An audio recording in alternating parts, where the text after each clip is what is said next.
இது பழனி தண்டாயுதபாணி என்று அழைக்கப்படுகிறது. ஏன் பழனி தண்டாயுதபாணி?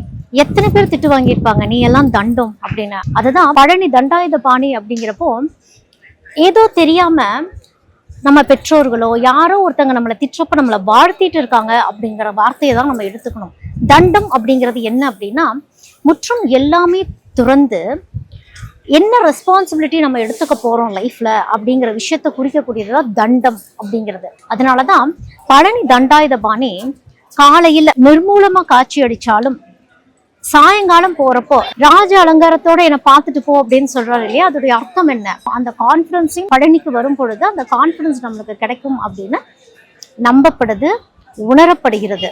அது போக இங்க மலையில் யார் தவம் செய்தது? போகர். போகர் என்ன செய்தார்? நாம் அனைவருக்குமே தெரிந்த ஒரு விஷயம் என்ன அப்படின்னா, போகர் நமக்காகத்தான் நவபாஷானங்களை அமிர்தமாக உருவாக்கி கொடுத்தார் அப்படின்னு சொல்லலாம்.